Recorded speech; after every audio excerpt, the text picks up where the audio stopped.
All right. Hello. We're running a little late today, so I dispense with that thing because I forgot to click it anyway. Hey, what's happening? It's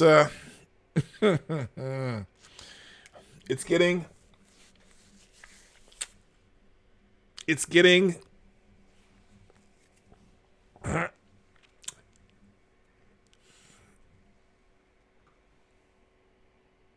it's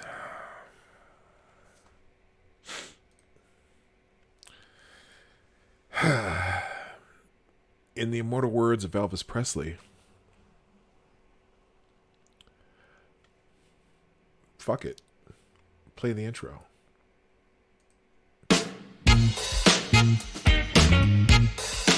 Ladies and gentlemen, coming to you live from the Lucky Dog studio in a hidden location somewhere in the upper Midwest of the United States of America, it's a brother making his own way but with all the wrong opinions. Welcome to the Morning Night Live with your host, yours truly, PDawg Night.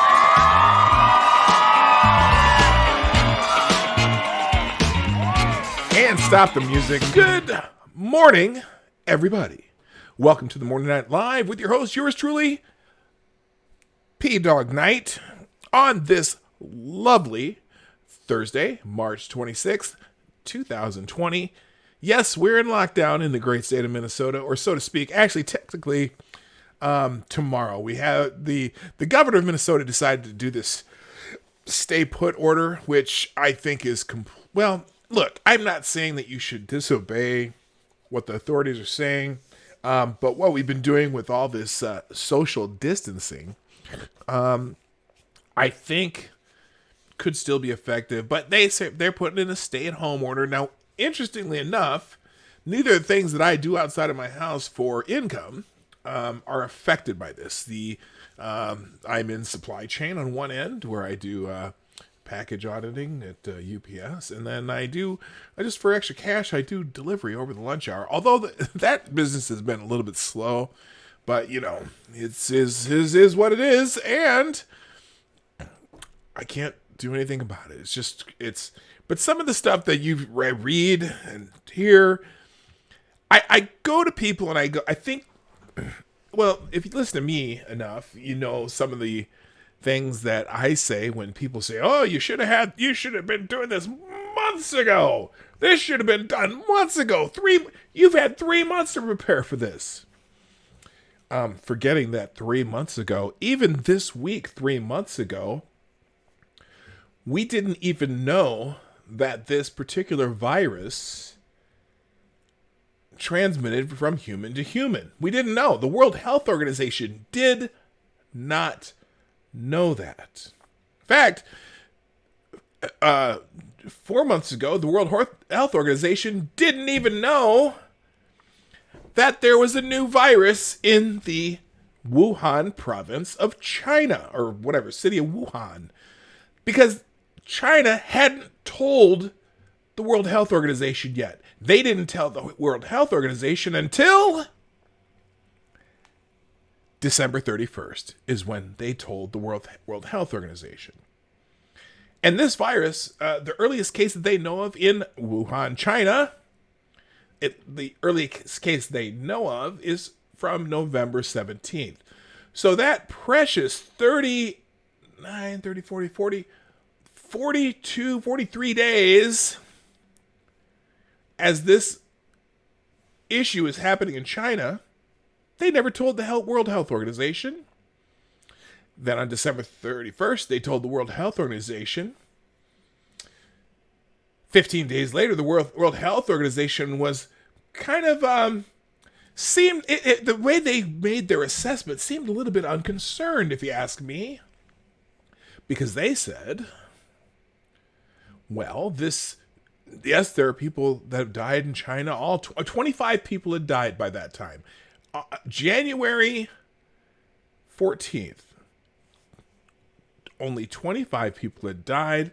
They were all in the Wuhan province. The virus has not spread to it's only spread to a couple countries, and there's no evidence of human to human transmission. In fact, On the 24th of January, the New York Times published in their publication, known as the New York Times, the paper of record, the most important paper in the newspaper in the world, according to them, or you would think if you listen to all the news media. On January 23rd, January 23rd, the New York Times published an article reiterating the World Health Organization's claim about the virus. That, well, it only showed up, it's only 25 dead. They're all in China. It hasn't really spread to other parts of the world too much. And there's no evidence of human-to-human transmission. January 23rd. And yet, somehow... Oh, by the way, the Center for Disease Control relies on the World Health Organization for information. In fact, yesterday in the daily briefing, Dr. Fauci, I don't think that's how you say his name. Dr. Fauci said, you know what?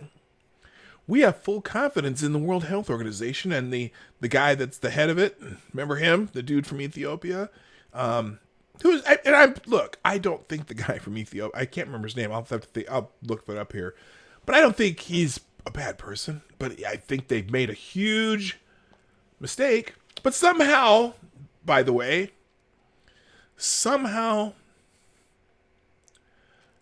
Donald Trump should have known.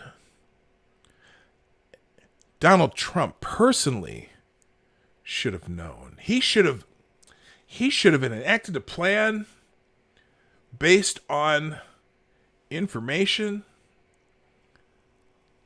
that even the CDC didn't know.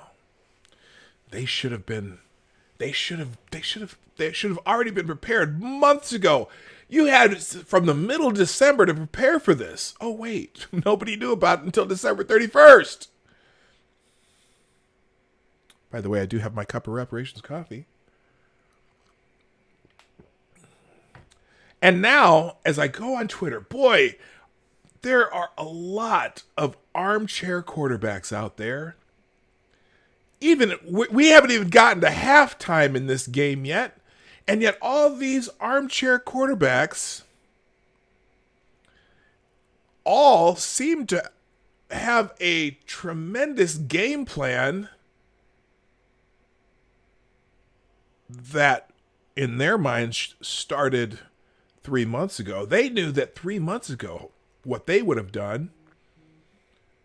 They knew 3 months ago that a playbook written for 3 seasons ago should have been implemented this season for this particular game. There's a lot of people referencing a plan from 2016 that the Trump administration didn't follow. Weird that they skip over the fact that the plan was rewritten in 2018. That plan from 2016 was rewritten and enhanced and made adjustments to in 2018. But even that plan from 2018. Oh, and by the way, they say that they fired the star quarterback in 2018. The pandemic response team. Of course, we know that that's not true. That part of the National Security Council is still intact to this day. There's someone running that particular office. Now, it's not exactly the same thing as it was, but it's still there. You fired some individuals. They pruned down a department that even the Obama administration at the end of the term, their tenure, said had far too many people in it. But even then, if you didn't know, how do you prepare for something you don't know about in December? You should have started working on this in December. The world wasn't informed of this issue until December 31st. So I say, is this 2020 hindsight, or is this a case of gaslight? As in gaslighting. As in the well, formerly not so well known play and movie that starred Ingrid Bergman, where her spouse continually tries to convince her that things she knows happen didn't happen. Hindsight or gaslight? And that's why I named the stream that today. So, we're going to get in a moment, but let's say good morning to everybody. Yes, Cynical Lindsay. Yes, Cynical Lindsay, you were first. And you get the bell. Thank you for being here, of course. And good morning to Grillin' Pirate Pete, Jay Wolf, Advocatus Diaboli. This is Kyle, Richo, my friend from down under, Dead Kaiser, Rolling Bear, James Colley, Maniac Man, Gunfox 61, Tyler F, Irish Rose. Hello. I'm always happy when you pop in the chat. I know that sometimes you have to watch it, listen in the background. Although I know a lot of people probably get to listen at home for the first time every once in a while if they're not in one of those essential businesses. Also, good morning to Mike Savage, Blarg. And let's see who else dropped in. I got I'm scrolling. Big Chief Fuzzy Beard. Good morning. And Johnny Blaze, what's happening? And Smarty Bear, good morning. All right, so that's everyone that I've found in the chat so far. I'm sure there's a few people lurking too. So I have been oh, by the way, thank you Tyler F and RVA and Cynical Lindsay, all, and for everyone who tweets out the show while you're thinking about it. Hey, hit the arrow down there, or you can retweet my tweet. You can go on Twitter. I'm at PDawg Night if you didn't already know that. Or you can just hit the arrow down below. If you're on any social media, please put this out on your social media. That really helps. It helps the show, helps the channel, which helps me. And I know you all love me. Good morning, Doc Dog. And Happy Red Panda, good morning. And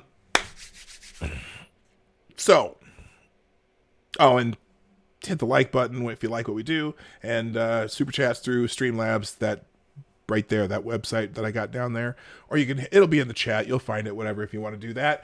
Be a permanent part of the show by throwing something in the tip jar and writing out something you want me to say, and I'll say it over the internets, and it will be a permanent part of the Morning Night Live on this Thursday morning. All right.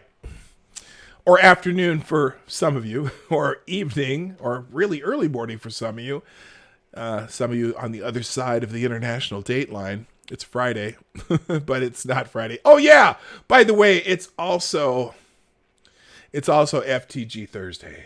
And I have plenty of FTGs. Hopefully we get to them all. But first, here's a couple things here, though. What is this? Automatic, what? Oh, I don't need an automatic coupon. What the hell? That's not even what I was looking for. All right. We do have some news, though, and thank you, Gunfox. I actually checked my email this morning before I opened things up. And this one, I don't... How do I put this? I don't ever want to revel in anyone's misery. And this is not the point of me bringing it up. But Schadenfreude, that kind of involuntary, not joy, but feeling of, just slight feeling of, when something happens to somebody. Well, our dear friend Kathy Griffin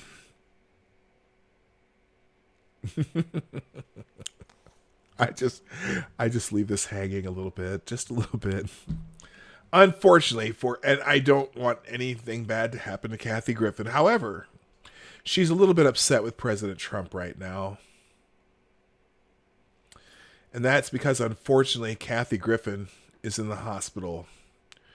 Kathy Griffin slams Trump's coronavirus response while in hospital with unbearably painful symptoms. Now, I don't know. I haven't read any of this. I just saw it after checking into the hospital with unbearably painful symptoms. Comedian. Okay.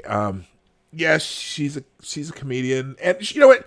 Actually, I used to think Kathy Griffin was funny, but she's just a bitter... Oh, in the chat, it says it right here. A bitter, she doesn't say bitter, but cold-hearted, you know. she's bitter. In a quote tweet replying to the president, Griffin accused Trump of lying about how many coronavirus tests the United States has performed amid the ongoing pandemic that has claimed thousands of lives as it continues to spread around the world. I was sent to the COVID isolation ward room in a major hospital ER from a separate urgent care facility, Griffin tweeted Wednesday, going on to criticize the vice president's leadership of the White House coronavirus task force. The hospital couldn't test me for coronavirus because of CDC, Pence task force restrictions. Test. Griffin also shared 2 photos in her tweet, which appeared to show the 59-year-old in a hospital bed behind a glass door while also wearing a protective mask over her nose and mouth. If diagnosed with coronavirus, Griffin would join the likes of Tom Hanks, Idris Elba, Debbie Mazar, Daniel Day Kim, Andy Cohen, and Niall DeMarco as celebrities who've contracted COVID-19 during the outbreak. This article's so generous. They said celebrities. And they included her. Okay, she's technically a celebrity. She may be D-list, but she's still a celebrity. And, you know, she does... Never mind. Griffith previously sparred with President Trump after she posed for a satirical photo. Oh yeah, that was some heavy duty satire there. That was some satirical. You know, satirical usually has a sense of humor to it. Well, I suppose there's satirical negative too.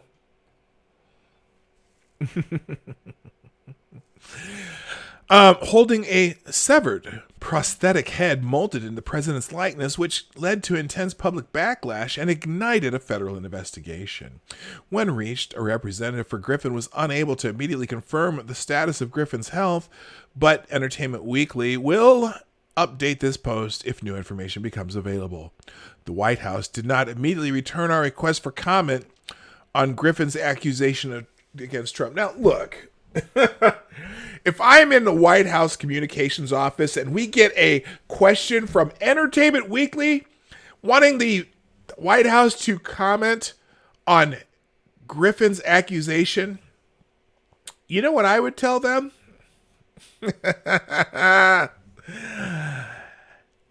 Get the fuck out of here. No way. But you know what? I hope she doesn't have the coronavirus, but if she does... No, that was mean. No, actually, if she does, I hope she recovers whatever she's sick from. You know what? Like I said, I don't have any... I have no interest in people being sick, because it can be fatal to people. And you know what? No matter how much disdain I have for Kathy Griffin, I really don't. You hope the best for every American, whether you like them or not. And I absolutely hope the best for Kathy Griffin for a quick recovery from whatever she's ailing from. All right. A couple of good mornings also. Good morning, Oh, hang on. What happened here? Um, let's see. Good morning, MC. Hammer time. And good morning, Renovasio. I'm sure there's more other people that have shown up since we started. There's a few. By the way, hit the like button if you like what we're doing, and so on and so forth. All right, now let's just get some updates on some of the news real quick, and then I'm gonna get into into a whole bunch of stuff. Now this is fascinating. The Anchorage Daily News. Look, where's my I had a okay, it's not here. I had just a news update here, and I can't find it. Just a couple headlines. I'll just read the headlines for now. Hospitals across the U.S. consider universal do not resuscitate orders for coronavirus patients. Wow. Do you think they might be slightly premature on that? I'm going to pull this article up. Hospitals on the front lines of the pandemic are engaged in a heated private debate over a calculation few have encountered in their lifetimes: how to weigh the save-at-all-cost approach to resuscitating a dying patient against the real danger of exposing doctors and nurses to the contagion of coronavirus. The conversation is driven by the realization that the risk to staff amid dwindling stores of protective equipment such as masks, gowns, gloves, may be too great to justify the conventional response when a patient codes and their heart or breathing stops. Northwestern Memorial Hospital in Chicago has been discussing a universal do not resuscitate policy for infected patients, regardless of the wishes of the patient or their family members. A wrenching decision to prioritize the lives of the many over the one. Boy, this has got to be hard. That heart-wrenching it's not even a word for that. So now look, it's hard to tell if that's premature. But that is definitely, holy shit. This article just tells a bunch of different hospital systems that are talking about that. But healthcare providers are bound by oath and in some states by law to do everything they can within the bounds of modern technology to save a patient's life, absent an order such as DNR to do otherwise. But as cases mount amid a national shortage of personal protective equipment, or PPE, hospitals are beginning to implement emergency measures that will either minimize, modify, or completely stop the use of certain procedures in patients with COVID-19. Now, the good news. Now, when did this article come out? Let's see. This is from... Okay, this is actually published 15 hours ago, and updated 15 hours ago. I wonder what the update was. It doesn't really tell you unless it's down here at the bottom. I just wonder, as we're learning today, over the last couple of days, a lot of companies are pumping out a lot more of these PPEs and finally getting them out. But it's just, again, that's pretty amazing. Anyway, also, let's see, we already did Kathy Griffin, which I don't like the phraseology I just used there, but anyway, hospital capacity crosses tipping point in, hospital capacity crosses tipping point in U.S. coronavirus hotspots. Epicenters resort to patient transfers and makeshift morgue to cope as corona infections mount. Now, this is a Wall Street Journal article. As of 5:30 a.m. today, Eastern Time, hospitals in U.S. pandemic epicenters have passed a tipping point in the fight against the new coronavirus as the relentless climb of infections forces some to move patients to outlying facilities, divert ambulances, and store bodies in a refrigerated truck. Now, this is funny because, not funny, but the refrigerated truck thing here, this is based on an article in another place where they're not using the refrigerated trucks yet. New York has bought refrigerated trucks in case they have a lot more bodies than the morgues can handle. It is, God, we'll get into that one later. That one just, it is a possibility. It's a morbid possibility, but it's, oh my God. And then finally, this is the last one from Gunfox. Do you qualify for a stimulus check in the Senate's coronavirus response bill. Let's see. One of the cornerstones of the Senate coronavirus stimulus package is direct payment of money from the federal government to American individuals and families. And where's that money coming from? Can you smell it? Out of thin air. Anyway, in the middle of the bill's hundreds of pages are details regarding exactly who can expect to receive money and how much they can expect. Here's a total breakdown.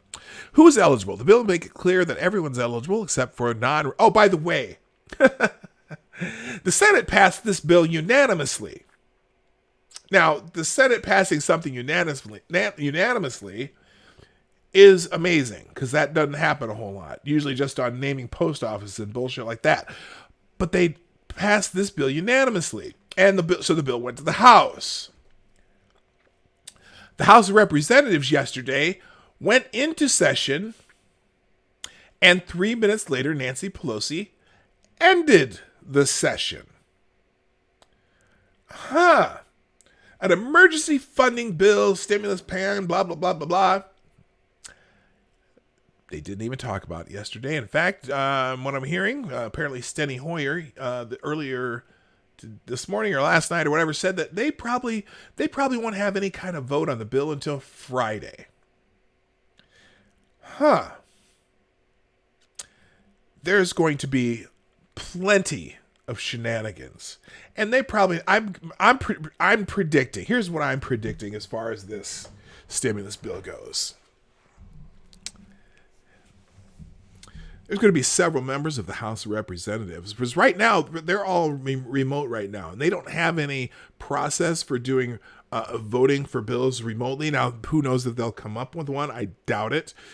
But somebody, and I don't even know how they started a meeting yesterday if they didn't have anybody there. But apparently, Nancy Pelosi was there. But anyway, here's what's going to happen.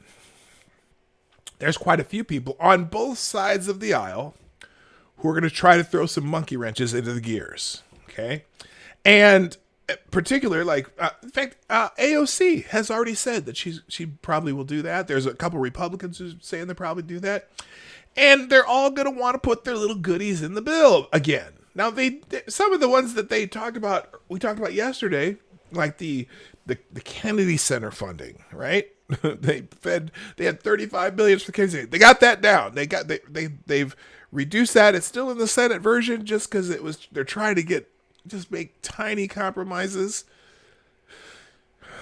But even though the Senate passed 100-0, there are people in the House, again, what's the catchphrase for this? Never let a good crisis go to waste. And I'm pretty confident it's going to continue in the House. And my guess, they're gonna F around with this for into the weekend, and probably into next week before this actually gets passed by the House. That's my personal opinion.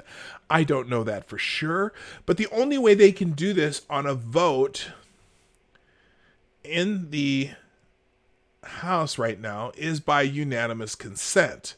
If a single member of the House of Representatives objects, then the entire grouping needs to go back to Washington before they can do anything. So first of all, that's going to be a trick too. How many of them are actually going to go back to Washington? A lot of them are in places where they're in do not travel orders and shit like that. Anyway, who's eligible? The bill makes clear that everyone is eligible except for non-resident aliens or those who can be used as a basis for deductions for another person. So if you have dependents, your dependents cannot get a check. Seniors, veterans, and you know what? You know what's funny? All those people who kind of steal people's Social Security numbers or have dead people's Social Security numbers, and they commit tax fraud by filing taxes and get refunds, and some of those are probably non-resident aliens, I'm guessing. Anyway, seniors, veterans, and the unemployed and low-income Americans would be eligible too, Senate Finance Committee Chairman Chuck Grassley said Wednesday. The bill text indicates those who receive Social Security can collect checks. What? I'm not sure why, because their Social Security checks are being taken away. I mean, it's like you're giving people money who are already getting money, but whatever, I don't care. For those not required to file 2018 or 2019 tax returns because of Social Security benefits, tax returns aren't required to claim the money. The government can use the information from a form SA 1099, yada, yada, yada. With that in mind, here's how much people can expect to get. People filing individually. People who file their taxes as individuals are eligible for payments up to $1,200, but that decreases for people who earn an adjusted gross income of more than $75,000. The bill says that the payment is reduced by 5% of every dollar above that mark, or $50 for every $1,000 above $75,000. Okay.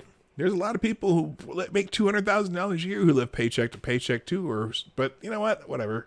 They shouldn't be. That's what the government's telling you. They're telling you should have had some savings. You made enough money. You just should be doing what you do. All right. What that ultimately means is that for people who make more than $75,000, the payment is less the higher their earnings are, with it being reduced to zero for those who make $99,000 or more. Couples who file a joint tax return are eligible for a payment of up to $2,400 plus and additional $500 per child. However, that amount decreases for couples whose adjusted gross income is more than $150,000 a year at the same rate. So basically, it's still $75,000 per person. All right, and then whatever. So. Yada, yada. All right, let's get into the fucketry because there's plenty of it today, and I don't know how much I'm actually going to get to, but if you came here to see me rant, strap in, motherfuckers. Here we go. So, spent a lot of time on Twitter the last couple days. By the way, thank you, Scoop Up, Next Collins, Grillin' Pirate Pete, Tyler F., RVA, and again, Lieutenant Lindsay, all the people who've been tweeting out the show. I appreciate you greatly. I'm just going to go into my bookmarks because there's a whole bunch of stupid people, I should say, on the old Twitters, and we're going to kind of go backwards in time. Got all kinds of stuff here. It's going to be tough because there's a lot of FTGs and most of them are in Twitter. Hello, Check Your Logic. Good morning. Now there's a whole lot of bullshit too. And we're gonna get into it. Now here's a weird one. Now some of these aren't necessarily FTGs, but according to the New York Daily News, new research says that approximately half the population of the United Kingdom already has been infected with COVID-19, but only 0.1% of Britons, 1 in 1,000, will get sick enough to require hospitalization.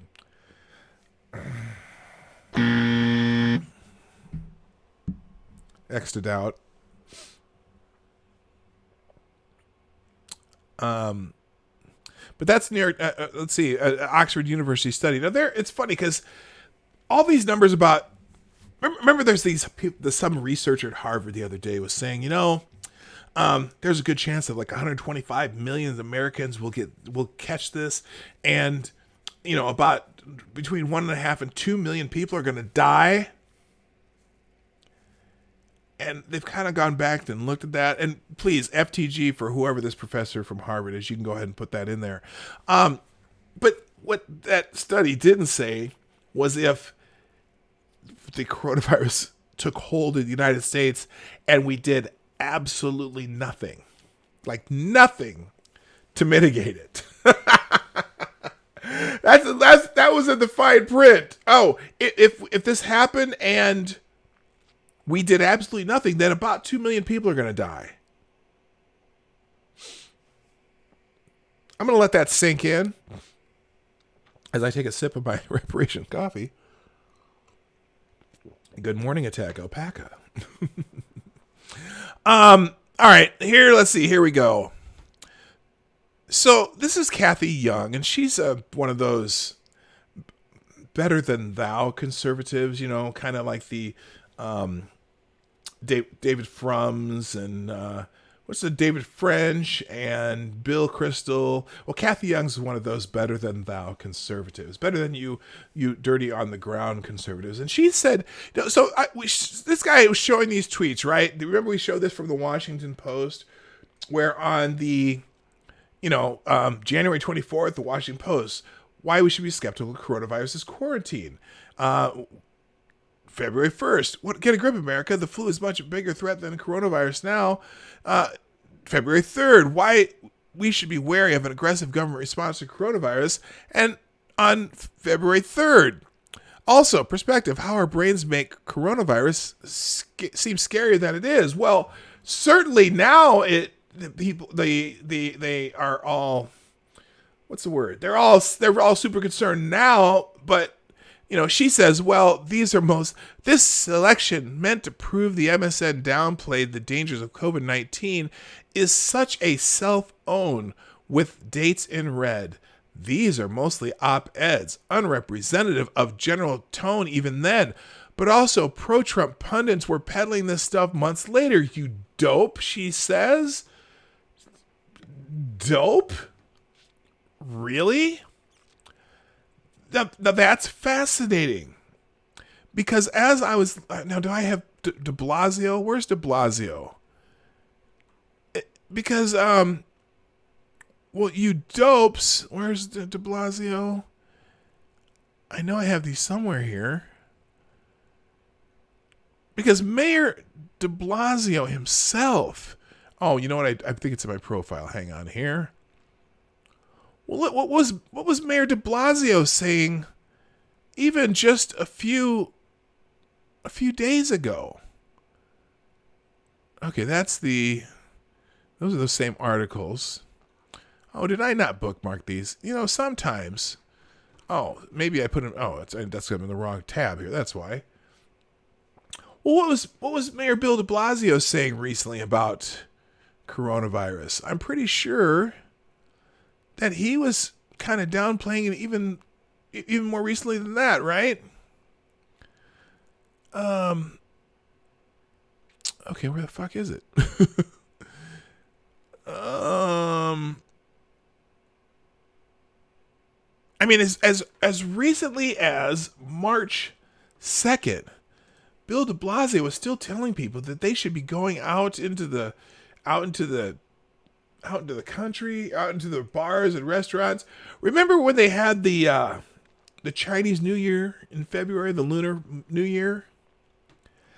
And the health department in de Blasio's, in where de Blasio, what is it? God damn it. Sorry, guys. I thought I was prepared here. What did I do with that? Let's see here. Maybe I saved it here. I'm sorry. Give me 1 second. Let's get to the right folder. And we'll get into albums, because I kept a separate album here for this.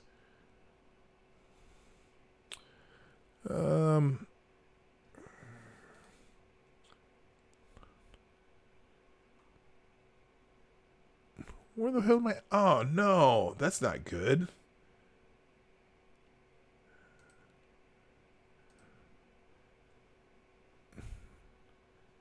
Somehow. Oh, I see what happened here. Let's see. It's in this album.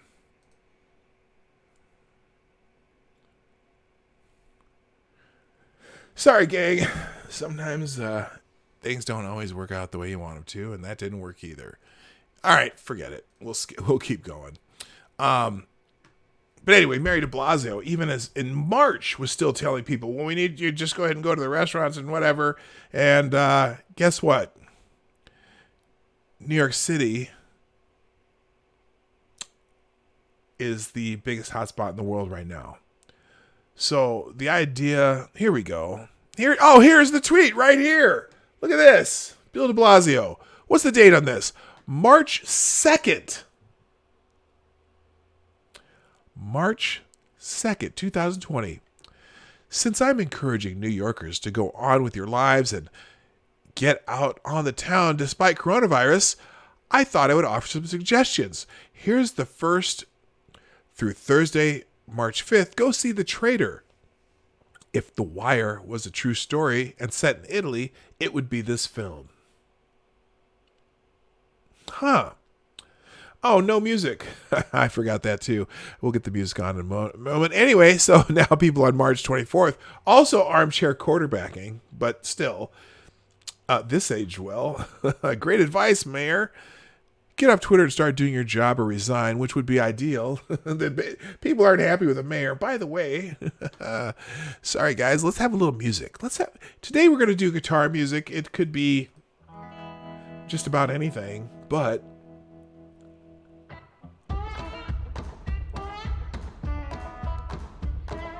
now it's going to be all kinds of different genres today, but it's all going to be guitar music.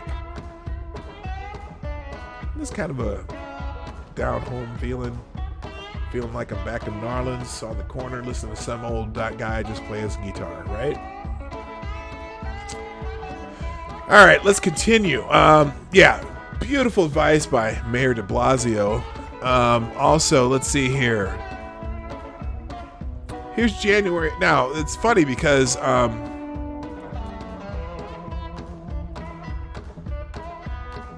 January 24th, 2020, in Politico, New York City bracing for almost certain arrival of Wuhan coronavirus. New York officials were certainly warned, alarm bells going off, but not certain about the risks or impacts 2 months ago. Now, here's the problem. This is even armchair quarterbacking for the people who were critical of Bill de Blasio. Now, here it is. New York City, let's full screen here. New York City has the largest Chinese population outside of Asia, and several communities have strong connections to Wuhan in the country's Hubei province. With local Lunar New Year's events kicking off this weekend, the city's top doctor urged residents to celebrate as normal. Right now, there's no indication for New Yorkers to avoid public places. We want to take this opportunity to wish our community a happy Lunar New Year, and we encourage people to go about their daily lives, according to Department of Health and Mental Hygiene Commissioner Oxiris Barbeau said. Wow. Seems like a lot of people were listening to the CDC at the time and the World Health Organization at the time, who still hadn't made this a worldwide pandemic. On January 24th, remember the day before that, now Trump got criticized for something he said on January 25th. Now the city of New York is getting criticized for things that they did on January 24th and 25th. But on January 23rd, the World Health Organization said, hey, it's mainly just in China. There's no evidence of human-to-human transmission.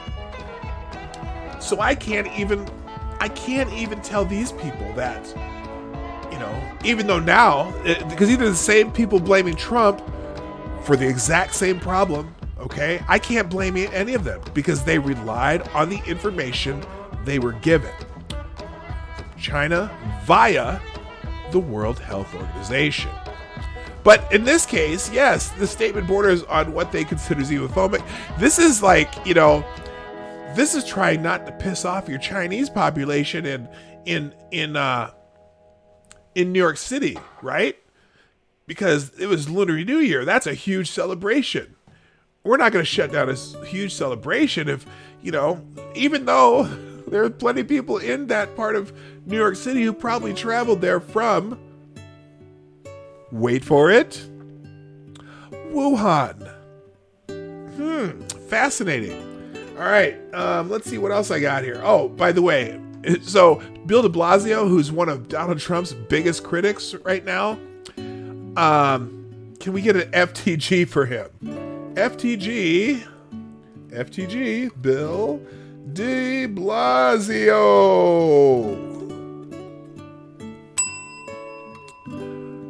All right. Let's see. What else? There's plenty of fuckery. Now this is interesting. Oh, now this is So remember. Oh, now listen to this shit. This is crazy. So MSDNC, really, I don't know why. Well, MSNBC, they're a little farther left of even the DNC, but the MSDNC has been very, very critical of the president, the administration, because of the response and the failing to control the virus. Okay. Well, here is just some precious news. MSNBC criticizes U.S. for failing to control virus as effectively as Iceland, an island of just 364,000 people. Iceland was hailed as a leading example for how to control the spread of coronavirus by MSNBC on Tuesday during a segment that criticized the United States for failing to match the efforts of the Nordic island nation. MSNBC's Ari Melber hailed Iceland for taking far bolder action to stay ahead of this so-called curve than the United States. Iceland has been out front, and they're testing a much larger portion of their population. Basically than any other country. Well, they only have 364,000 people. You know what? Iceland is smaller than the entire city of St. Paul, Minnesota. Oh my God. Melbourne has guessed the Harvard Global Health Institute's Dr. Ashish Jha credited Iceland's ability to get out in front of the virus and its decision to start early testing, criticizing the United States for its failure to beat back the virus as effectively as Iceland. Who the fuck even goes to Iceland? How many people from Wuhan province travel to Iceland every year or every day? You know, we have two places in the United States where there's direct flights from Wuhan, and the state of Washington and New York City, direct flights to Wuhan. Iceland, motherfucker? How does a person from China even get to Iceland? Where do they have to, how many transfers do they have to do? Anyway, Melbourne has guessed okay, I already said that. We know how to beat the virus. It's actually not a mystery, Dr. Jha said. Unfortunately, we started late. In what, compared to what? I want to, first of all, really quick, FTG to, oops, what did I do there? That was a mistake. Sorry. There's the article.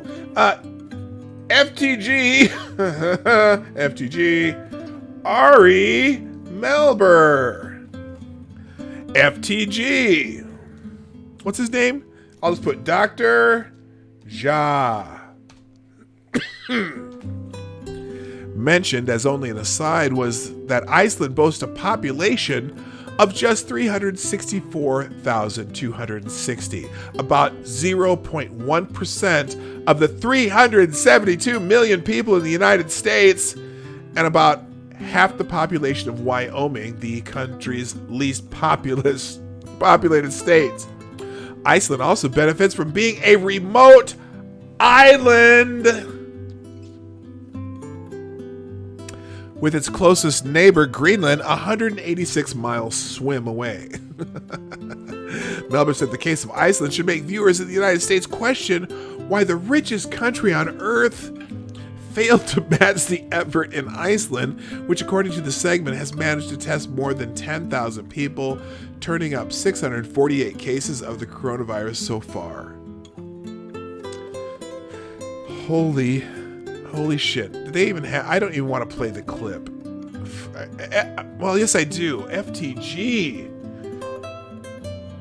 There are some 49,000 people who've tested positive, but one country may serve as an example, taking one country may action serve to an stay example ahead of the so-called curve. Iceland has been out front, and they're testing a much larger portion of their population than basically This any other motherfucker should country be in order to learn about embarrassed. the virus and try to stay ahead of its spread. A private company is sequencing the genetic structure of each virus sample, which can actually tell doctors the way it was transmitted and thus where it may be headed next. well, For isn't that this ray special? of good hope amidst all these other stories, we are joined now by 364,000 NBC's people. In You know, I'll bet you.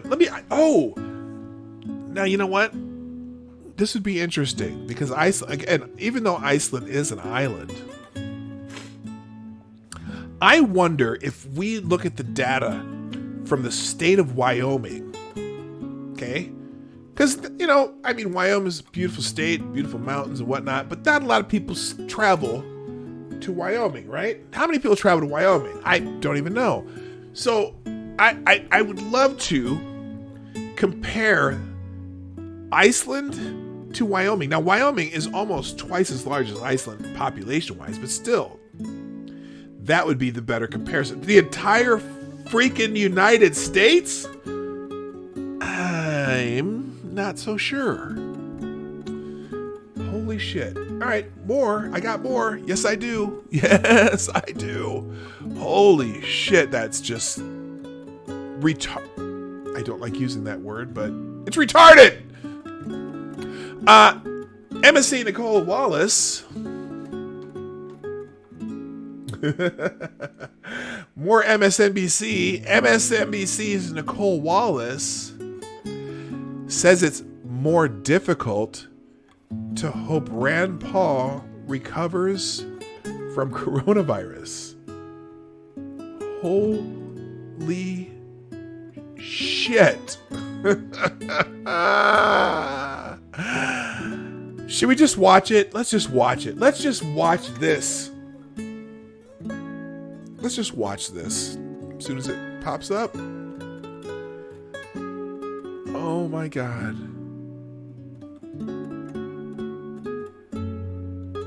Come on. Let's go. It may take a second. Well, let's just read for a little bit. MSNBC anchor Nicole Wallace said it's more difficult to hope for Republican Kentucky Senator Rand Paul's recovery from coronavirus. Paul became the first U.S. senator to test positive for the novel virus on Sunday, which led Republican South Dakota Senator John Thune to urge anyone who has been in contact with the Kentucky senator to consult their health care provider. Meanwhile, the Democratic Arizona Senator Kristen Sinema and others accused Paul of exhibiting irresponsible behavior while waiting for his test results, including using the Senate gym and pool. It was in that context that Wallace brought up the topic on Monday afternoon, her show Deadline White House, with her guest, Democratic Connecticut Representative Jim Hines. And here's Nicole Wallace. I don't want this to come off sounding harsh, but I think when people hear that Republicans...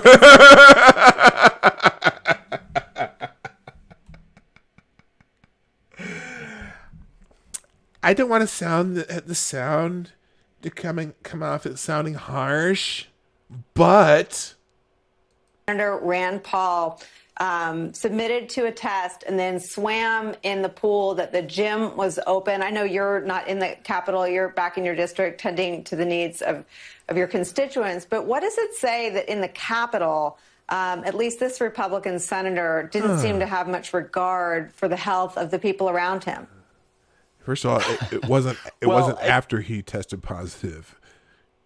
It's not just this Republican senator, right? The man's a doctor. And I would tell you that, you know, like the president's little festival of self-pity, a medical doctor going for a swim and then going to a lunch when we should be isolating really doesn't send the right message, particularly since, you know, there's still defenders of the president and fans of the president who are still, they're a few days behind the president and that they still think this is all a big hoax. No, stop lying. Oh my God, stop using that word.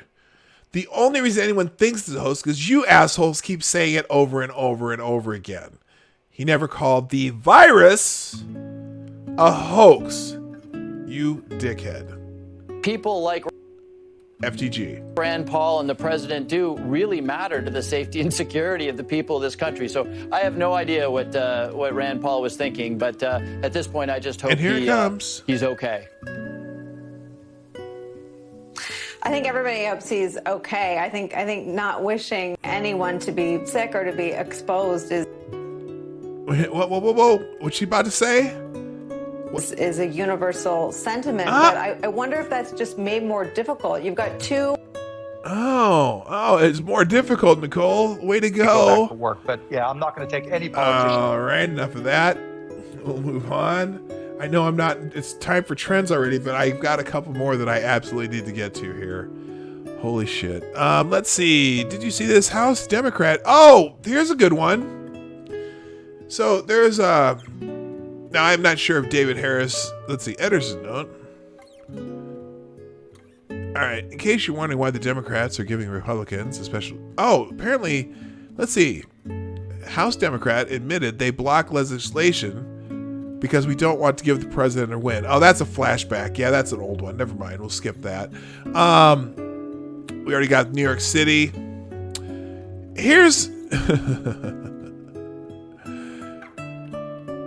So apparently now we had this little thing with the chloroquine and the idiots in Arizona who decided to self-medicate with using fish bowl cleaner. Well, apparently now Fauci has been refuting some of the narratives against the president. He keeps refuting every dishonest, mean-spirited, divisive narrative from America's ravenous political media, but they keep trying to pit him against Trump and you. Fauci says he would prescribe chloroquine to patients suffering from COVID-19. This is a town hall article. Right. My internet's doing weird things. In the past 24 hours, Dr. Anthony Fauci has said there is no foundational difference between himself and the president on how to deal with the government's response to COVID-19, that the president has never overruled his recommendations, that he wished the media would stop lying. They are lying, trying to pin him against the president. And now we learn that he would prescribe hydroxychloroquine to a patient if he were treating them for coronavirus. Oh my goodness. One of the most despicable political sideshows of the American media's failed coverage of COVID-19 coronavirus pandemic is the endless and relentless insistence that there is some kind of huge disagreement and even hostility between President Trump and Dr. Fauci, the man he inserted as one of the point players in his coronavirus task force. The false reporting began late in February when the task force was first formed. The New York Times reported on February 27th, FTG to the New York Times, that communications with media outlets regarding the government's response to the outbreak would be coordinated through the vice president's office, a fairly common move when a cross-departmental task force is formed. But this was interpreted by the White House press corps that Fauci was being muzzled. Oh no!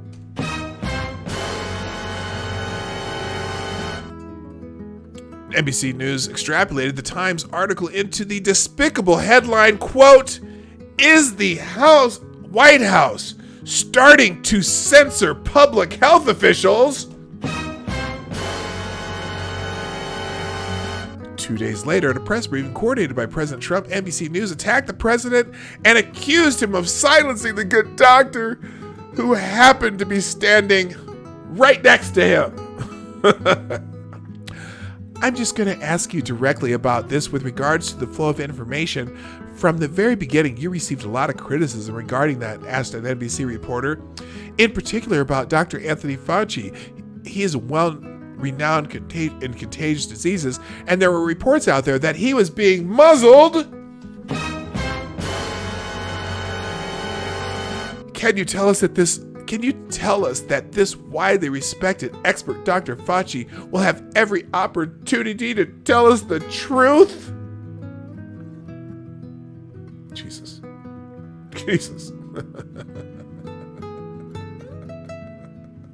Your life makes me sad.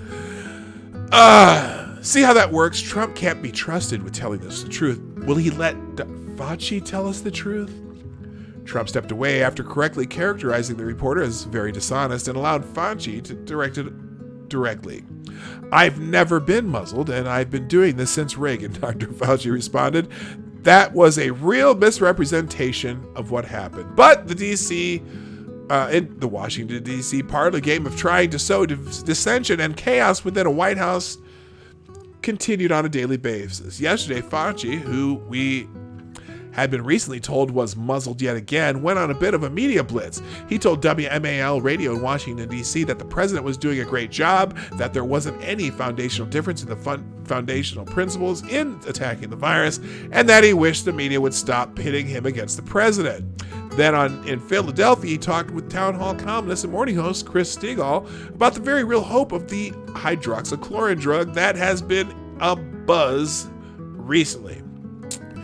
If you're a doctor listening to me right now and a patient with coronavirus feels like they want to try that, Stigall asked, and you're their doctor, you're not Anthony Fauci, the guy running the coronavirus task force, would you say, all right, we'll give it a whirl? Yeah, of course, this particularly if people have no other option, Fauci said. These drugs are approved drugs for other reasons. They're anti-malarial drugs, and they're drugs against certain autoimmune diseases like lupus. Physicians throughout the country can prescribe that in an off-label way, which means they can write it for something it was not approved for. Oh, goodness gracious. This blows away the newest fake non-controversy between Fauci and the president, that he's unhappy that the president announced the possibility that a hydroxychloroquine could provide treatment option for a patient suffering from COVID-19. Of course, there's a need to be further testing on the efficacy of this drug and this treatment. The president has always acknowledged that, and so has Fauci. He did so in an interview with Stigall. But when pressed on the issue, the most fundamental way, quote, would you, as a doctor, prescribe this for your patient? Fauci said, yes.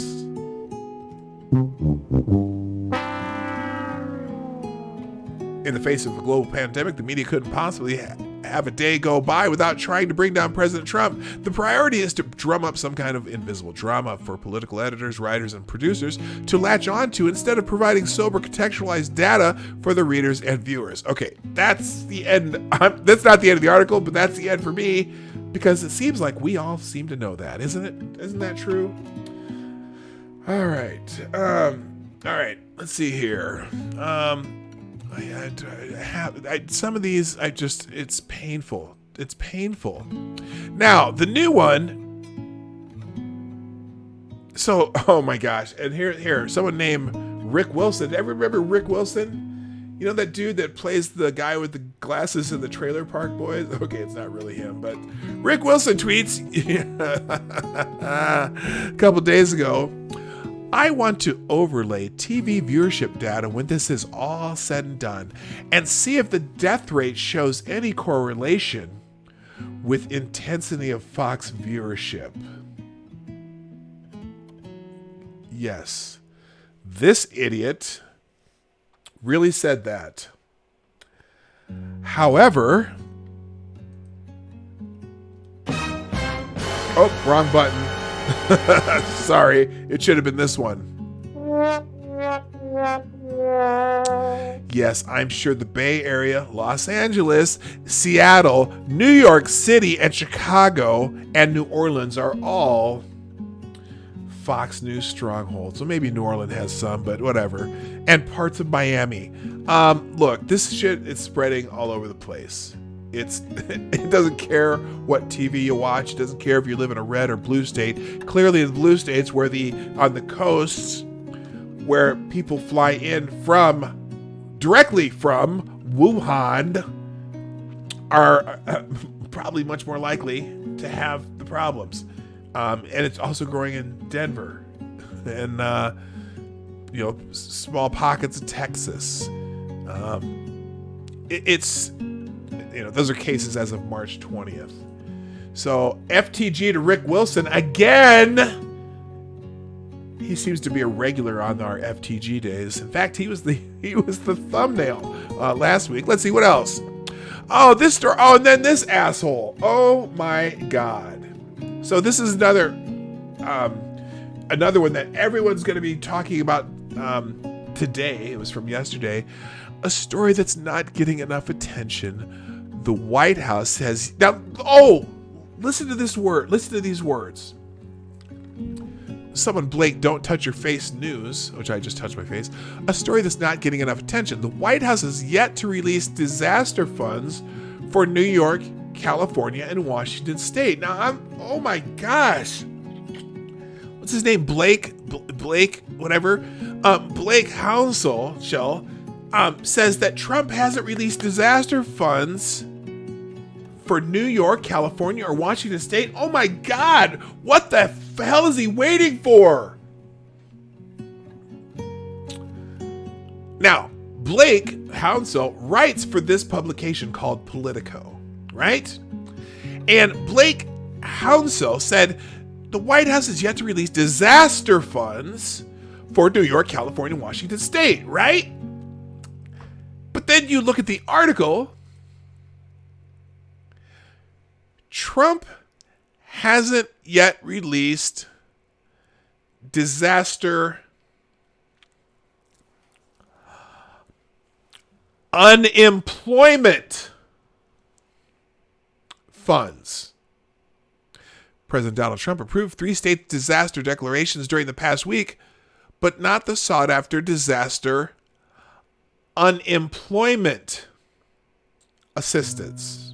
Now, I wonder why, as of March 24th, he may not have completed the unemployment assistance, but let's just stop there and read a little longer, because what Blake said, the White House has yet to release disaster funds for New York, California, and Washington State. But let's check the article again.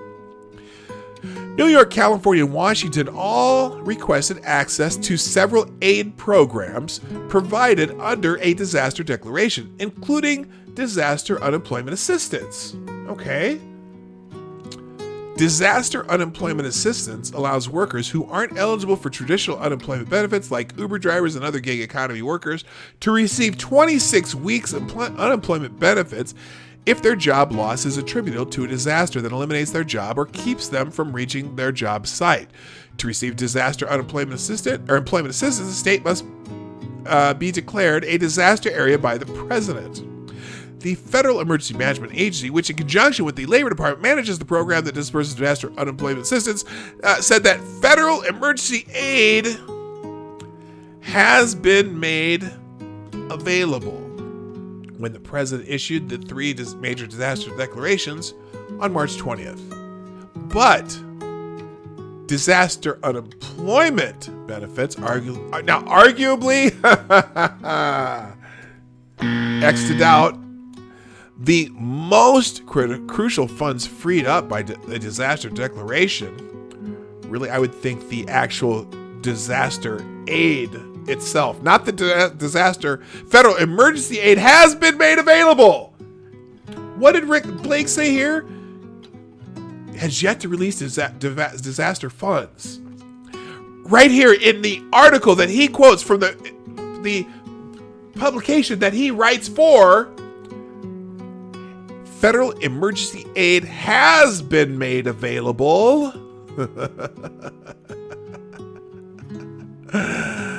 But not the disaster unemployment benefits. Why maybe would they have not done the disaster unemployment benefits yet? Because the Senate and the House is in the middle of negotiating a huge aid package that includes what? Disaster unemployment benefits.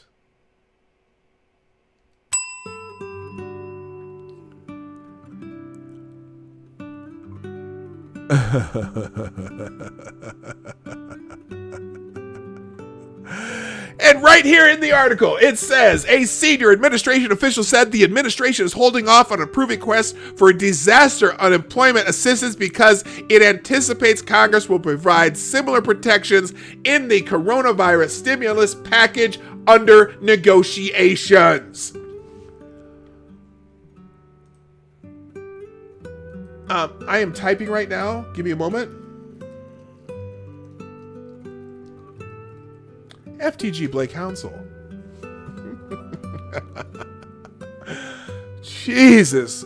Do you read your own publication, sir? Now, moving on. David Kosianzuzuski, investigative reporter, Bloomberg News, tweets, New York City has bought 45 refrigerated truck trailers as city morgues and hospitals become overwhelmed with the number of dead.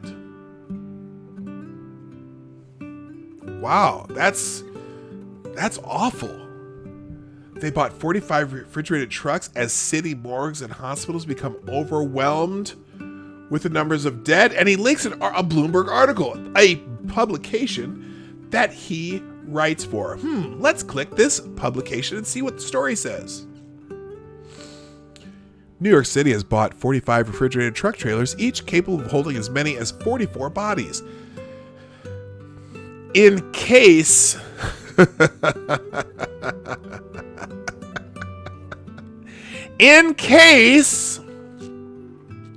city morgues and hospitals become overwhelmed with the number of dead from the coronavirus.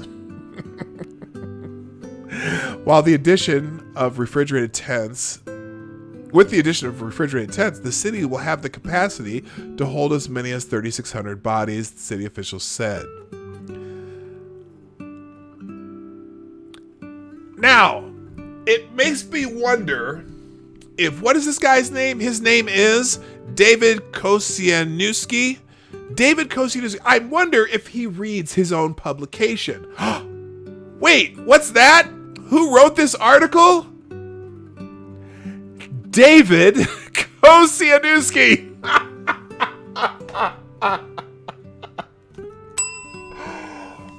Oh my God.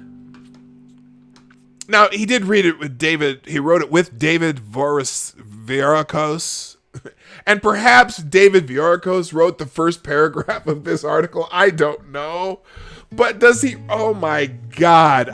Here, just FTG David, because I'm not going to try to spell his name. FTG David, you asshole. My God. Oh, let's continue. China, Pompeo. Oh, the Hill. The Hill. You know the publication, The Hill. They're the, I don't know, whatever. There's another publication. Listen to this headline. They are willfully propping up China's propaganda. The Hill. China says that Pompeo has a sinister motive for pushing Wuhan virus language. Raise your hand. Here, put a 1 in the chat if you care what China thinks about the Pompeo using Wuhan virus language. And put a 2 or more if you just don't give a fuck what China thinks right now. I know what I think. Wait a minute. There's what I think. And finally, here's another one here. Trump team failed. They failed to follow the NSC's pandemic playbook. Oh my God.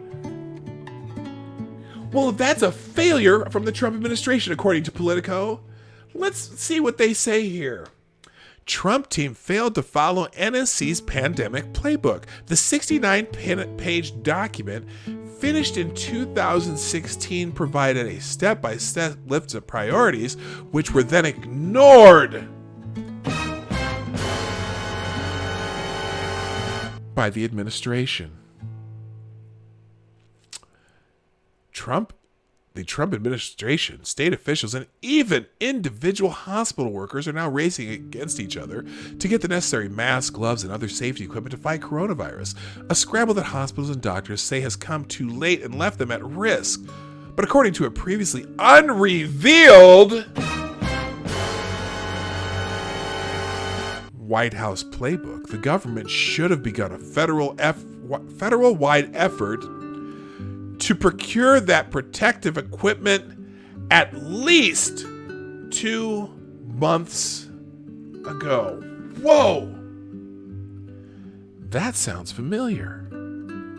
Let's see, today is March 26th.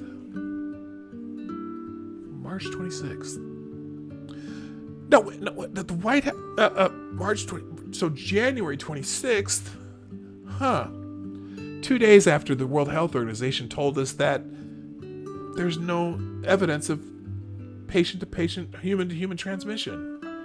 Huh. If there's no evidence of human-to-human transmission, what exactly should we have done then? Should we have disregarded the word of the World Health Organization? The World Health Organization!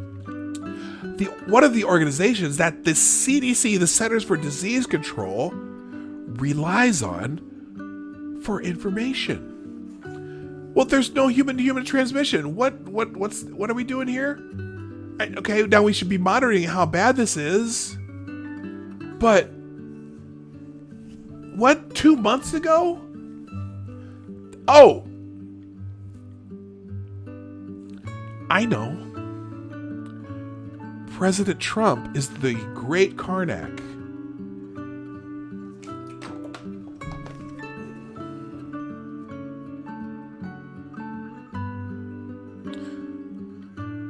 The World Health Organization.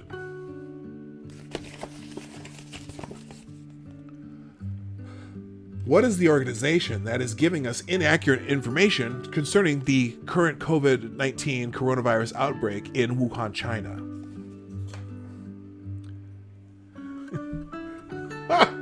Yes.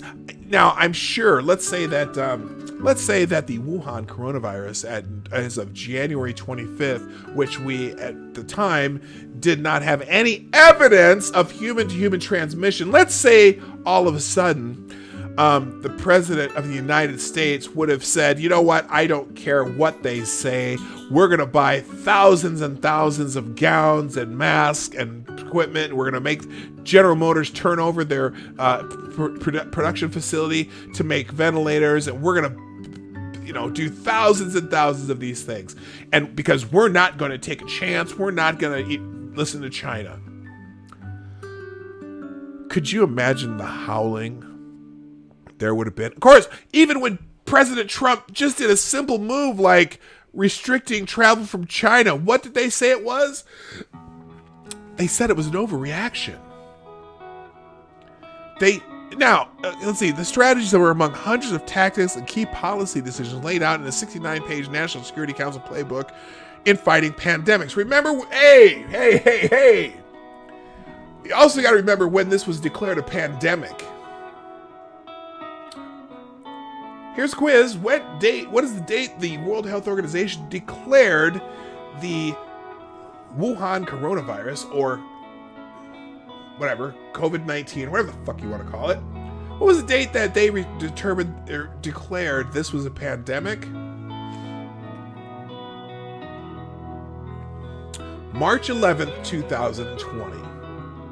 So look, this is Monday Morning Quarterback. And in fact, this particular National Security Council playbook that was hidden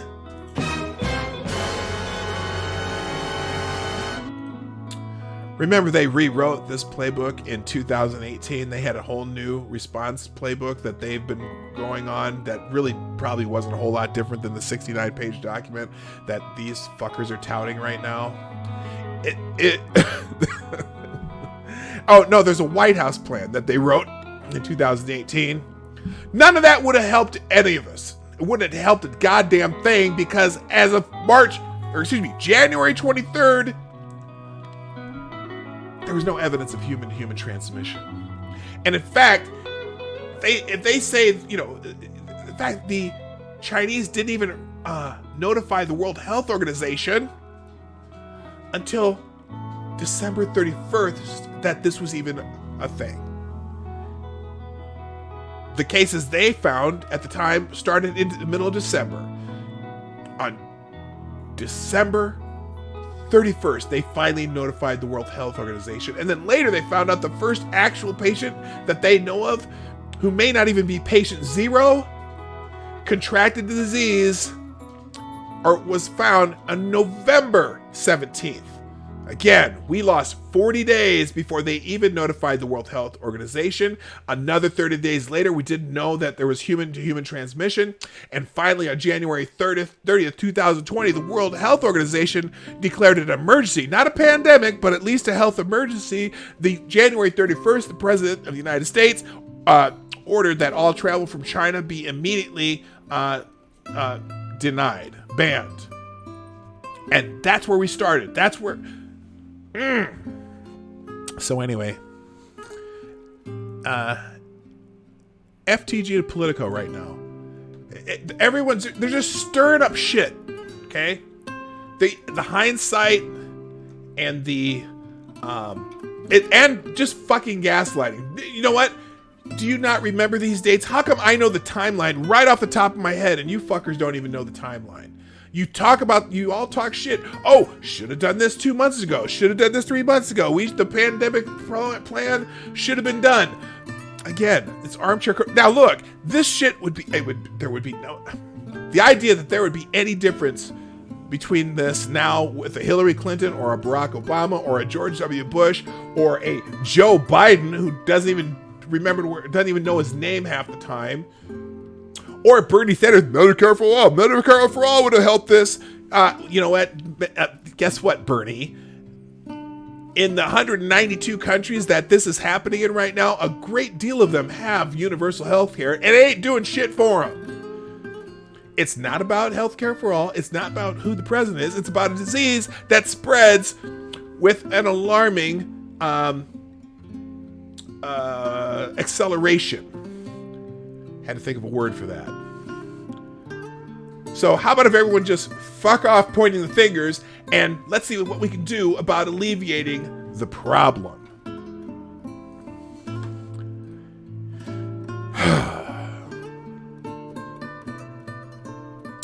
Thank you, Chi-Town J, and my dear Becca Farley for tweeting out the show. I've already thanked everybody else, and good morning, Johnny Hellcat. I think, Beck, are you here somewhere? You might be here. Good morning, Straight Sith Mail also. I haven't said hi to you yet. And I did say hi to Check Your Logic. Good morning, Happy Red Pan. I know I said hi already, but it feels like I didn't. So anyway, let's get into Twitter trends and get the hell out of Dodge because, you know, I am still in a... Oh, by the way, in Minnesota, we have a stay-at-home order starting tomorrow. Yippee. But like I said, everything I do, none of it's affected because I'm in what do they call it? Critical industries. I'm in two critical industries, supply chain and food. So there you go. I get to do that. Let's get into the Twitter trends today. On the top of the Twitter, no coronavirus on top of the Twitter trends today. On the header, it's something about Chrissy's court. Chrissy's court is in session. I have no idea what that is. I'm gonna click it just because I'm curious. I'm not a big fan of Chrissy Teigen. I think she's a dim-witted... I'm not going to say that word. But anyway, let's see. Is your neighbor late night celloing again? Do you always buy your friend drinks and never the other way around? Tweet at Chrissy Teigen to bring anyone to Chrissy's court. And remember, no one is innocent until Judge Chrissy has proven so. You know what? I got an idea. Chrissy Teigen really tweets some annoying shit. Can I bring that to Chrissy's court, Chrissy? Okay, moving on. Number one at the on Twitter trends is opening day at home. Today was supposed to be. Is it supposed to be opening day of baseball? Even though we're apart, we can come together. Opening day at home. Well, let's watch some baseball. There are. Have you been watching ESPN lately? Anybody besides me? ESPN2 has been cracking me the hell up. Okay, if you're a fan of the movie Dodgeball, ESPN2 has turned itself into ESPN8, the Ocho, at least for part of this time of the year. They spent the whole weekend doing just really quirky sports, including they had Dodgeball on ESPN2. It was freaking awesome. It was the United States versus Canada in some championship match. And everything here is recorded, but it was just all these quirky sports the entire day. They had one where they were doing axe throwing, and they did, I think there was all kinds of weird sports on it. It was funny as hell. But anyway, if you're a fan of Major League Baseball, today would have been opening day. But of course, today we celebrate the sport and the community. We love opening day at home, but we can support the fight against COVID-19 every day by staying informed and staying home. So that's from the official Twitter account of Major League Baseball. Moving on, number 2, ARMS is trending number 2. Let's see, mark my word, ARMS 2 is coming. There's no reason for them to promote this game now suddenly when the last update was 2017. Apparently Nintendo's been promoting a game called ARMS from 3 years ago, and ARMS 2 is probably going to come out soon. So anyway, all right, so there you go. I don't play that game. I don't play any Nintendo games. Anyway, moving on, number 3, Thursday motivation. Let's figure out what's motivating on Thursday. As soon as this tab, click, whatever works again. There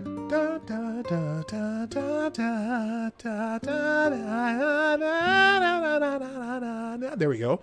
Thursday motivation. Right now, we got the top one is breaking. Congratulations, America, for identifying a far more dangerous pathogen that is attacking the American people. Scientists have traced it back to the hideous virus cluster pictured.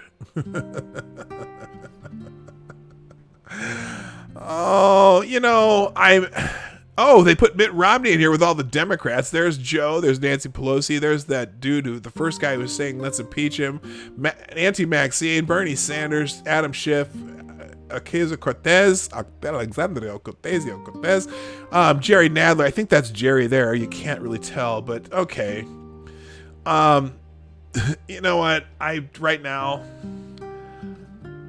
it's humorous, and for people of my political persuasion, somewhat true, but I'm not even ready to, I don't want to vilify anybody right now. I just want people to, say, look, we are all in the same boat, and in fact, we're in the same boat around the world, and let's just do everything we can to, instead of being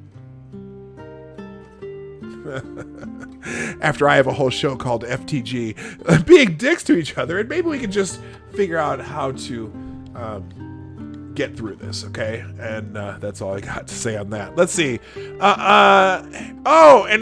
Nancy Pelosi's birthday. Happy birthday, Madam Speaker. America is so fortunate to have your strength, intelligence, and compassion as you fight for us during this unprecedented time in history.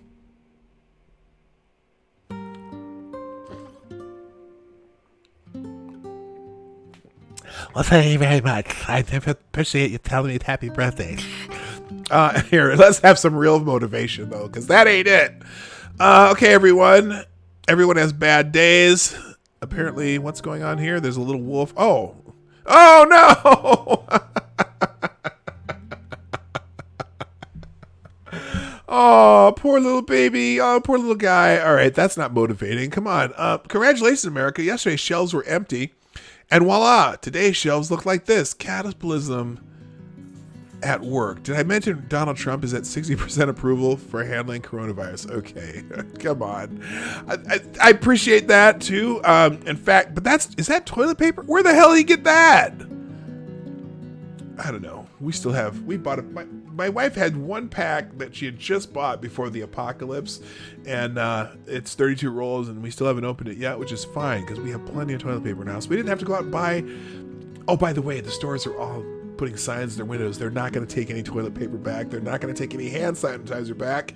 If you bought 10,000 rolls of toilet paper, you better find some place to donate it. Now look. Oh, by the way, did you all see? Remember we looked the other day? Here, let me find this. Hang on a second. I gotta find Benny. All right, here it is. Remember we had those articles from the New York Times, and they changed the headlines in one day? And, where is this? I hope he's got it somewhere. It's somewhere close. The headlines were changed in one day about the Democrats blocking the bill for, the relief bill. And I missed a headline. There was a fourth headline, and it is freaking classic. Hang on here. Maybe it should be here. I'll find it as soon as I see it. I'll see it. I'll notice it immediately. Dun, dun, dun, dun, dun. We'll scroll. Come on. Let's go here. This is so incredibly. Here we go. Remember this? So at the beginning of the day, it said Democrats. This is the New York Times. Same article. This is how dirty they are. At the beginning of the day, Democrats block action on $1.8 trillion stimulus. A little bit later in the day, apparently the Democrats called them because later in the day, Democrats block action on stimulus plan seeking worker protection.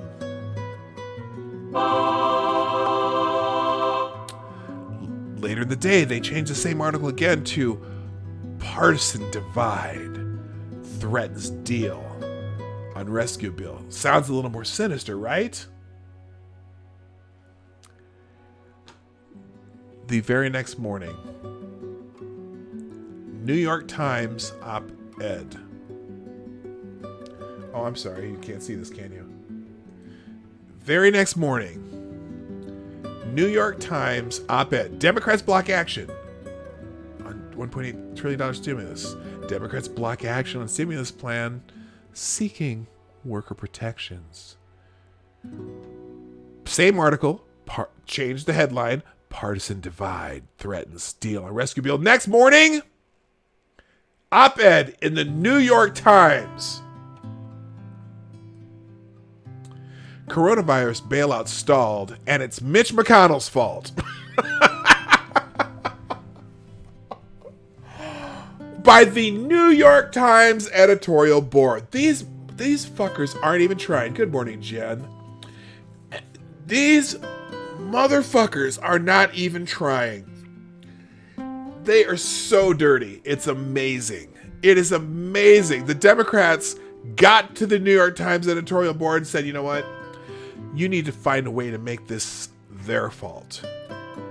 Senate Republicans are blocking passage of an economic bailout plan that protects jobs and wages.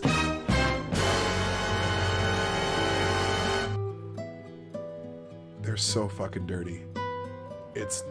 They are so incredibly dirty. I hate these people, man. And remember, I was trying to be nice. I was trying to be nice. I'm trying so hard, and I can't. They are so dirty. It's amazing. Thank you. Oh my God, why is thank you Bernie trending? Did he drop out finally? I get up to thank you Bernie trending, and yes, he deserves a tremendous gratitude, not the avalanche of hate and not me us receive daily. Oh yeah, this is Bernie Sanders yelling about the stimulus bill. Listen to this. Now I find that some of my Republican colleagues are very distressed. They're very upset that somebody who's making $10, $12 an hour might end up with a paycheck for 4 months more than they received last week. Oh my God. Yes, because we should just give away money willy-nilly. If we're going to give it away and you know where that money's coming, where? Can you smell it? Out of thin air. But yes, let's give them more money away than they would have had anyway. That's cool. Universe is collapsing. Oh, imagine that. So dramatic. Somebody who's making $12 an hour now, like the rest of us, faces an unprecedented economic crisis with the $600 on top of their normal, their regular unemployment check. Well, sure, let's just give them more. That's cool. Making a few it'll make it feel more. It'll make it feel better. That's fine. More for 4 months. Oh my word! Oh well, if it cost $1 trillion, I'm concerned. Guess what? If they're making $12 an hour, most of those people making $12 an hour are probably fairly young. They probably haven't been in a job that long.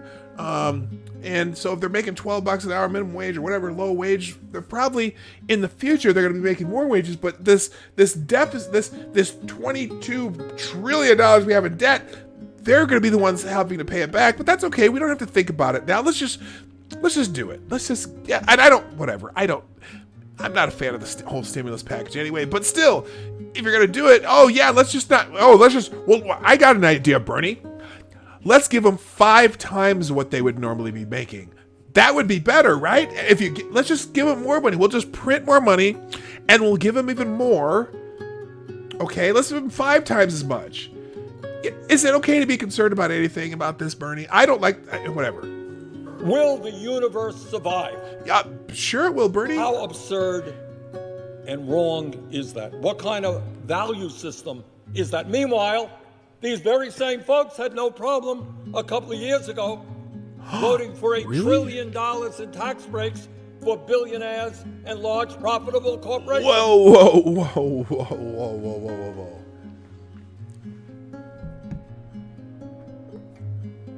Oh, so having somebody keep some of their money is the same as just giving money away? Is that the same?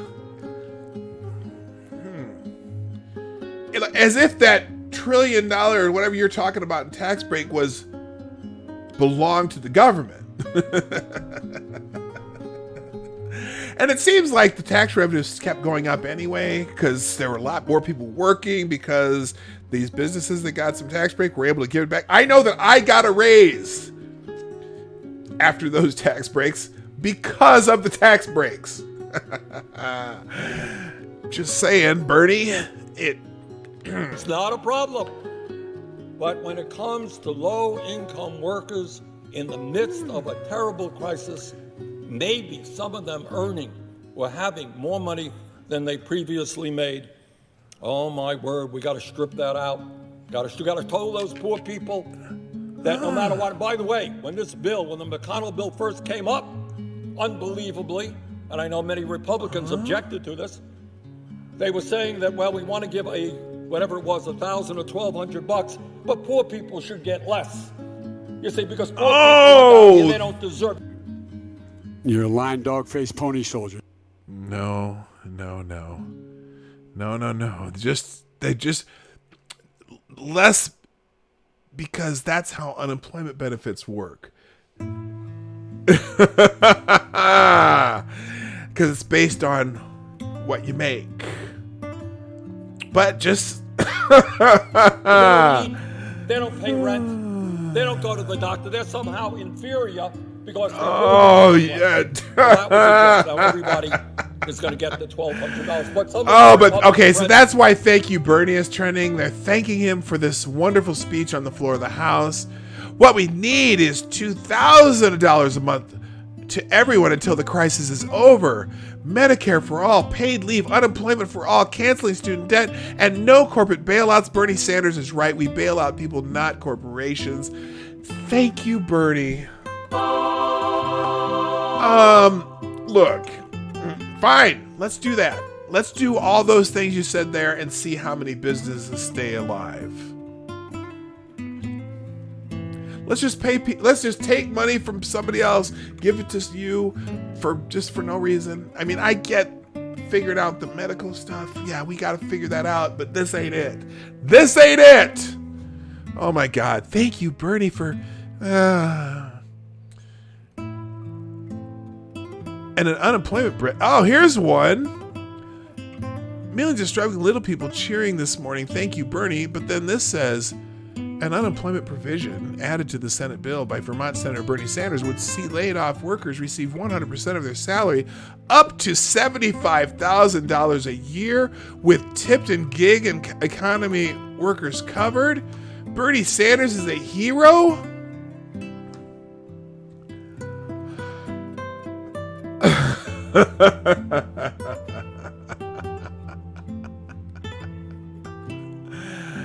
Oh, paycheck to paycheck or breadline to breadline. All right, moving on. Lalisa Monoman Day, that's some music, somebody, who cares? I don't care. Twintel is some gaming thing. I'm skipping that. I hope it is Twintel. It has to do something to do with the game ARMS, and whatever. ARMS may not be seen. It may not have been everyone's jam. ARMS may seem like something they are trying to revive as a dying brand, but ARMS has something that even for me, as a Zelda fan, is hard to say. ARMS has the best ass in all of Nintendo. Twintel, that is all. Okay. I'm just, whatever. Animated ass is not my thing. Okay, a lot of things having to do with that game. I'm skipping. Springman, is that also a game thing? Yeah, that's another game thing. Let's skip games. Congratulations, America is trending. Uh-oh. Well, what's this going to be? Is this good or not? 96-0, the United States Senate. Congratulations, America. 1,000. Okay, this asshole. 1,032 dead in the United States. 69,194 infected. Congratulations, America. That's positive. He acted faster against the imaginary threat of caravans than the actual threat of coronavirus. We'll have to go back and check that timeline to see if that is true. I'm guessing that. You're a lying dog-faced pony soldier. Nurses in NYC wearing trash bags for PPE. NYC setting up makeshift morgues. Dallas, fourth largest in MSA, and the USA is limited to 250 COVID-19 tests per day at their drive-through tests. GOP senators arguing 4 months of UI will somehow create a moral hazard. Congratulations, America. Okay. He tweets something and everyone takes a shit on him. Let me see if there's a Krassenstein anywhere nearby. Yeah, I'm not seeing it. All right. Good reason to hate. All right. We can't let any victories happen. 3.3 million new people are unemployed. In the words of Donald Trump, congratulations, America. Well, you know what? Guess you can't be happy about anything because the House is going to fuck it up anyway. I guarantee.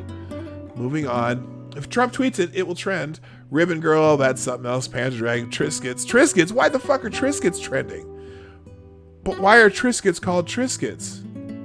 Nestling quietly amongst the unsolved snacking mysteries of the human-filled planet are the origins of the whole grain wheat cracker, widely known as Triscuits. But why were they named Triscuits? An investigation by Sage Boggs sheds new light on the biscuit paradox. I'm going to leave that a mystery. You can look that up yourself. Madam Speaker. It's happy birthday, Madam Speaker. It's Nancy Pelosi's birthday. Happy birthday, Nancy Pelosi. Great for her. Arms to Helix Supreme Oreos. Okay. Couldn't get the Supreme Oreos. Supreme Oreos dropping right now. $3 a pack. 8 packs max. The Supreme Oreos are red. I didn't get the Supreme Oreos. This is something that Travis Scott came up with, apparently. Or somebody. Ran out of food because I spent 3 months rent on Supreme Oreos. Had 8 packs of Supreme Oreos in cart at 11 a.m. Went to check out. Sold out. That's a bullshit Supremes. Okay, apparently people are trying to buy the Supreme Oreos. Oh, wait. Warning, beware of buying Supreme Oreos from StockX. The employees could have corona and transfer it to the cookies during the quality check lick.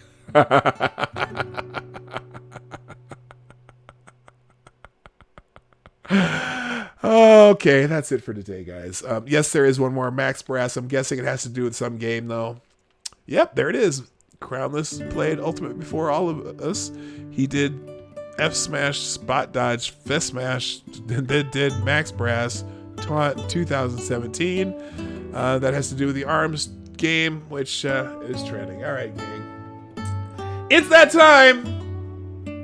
And I'm so glad you shared it with me, but I gotta go. The Morning Night Live is here Monday through Friday, 10 o'clock Eastern, 9 o'clock Central, 2 p.m. GMT for all you people in other parts of the world, like my friend Richo down under, and Seamus Derby, where are you again? I can't remember where you are. There's a lot of people Renovaccio in Ireland and all you people from other parts of the world. Thanks for being here. I do have to leave. Before you go, if you haven't done so already, if you like what we do on the Morning Night Live, please let us know by hitting that little thumbs up right there. There's which is the like button, the thumbs up. Except for Duck Dog, who probably has already hit thumbs down, but that's just between me and him. That's a little joke that he and I will have forever.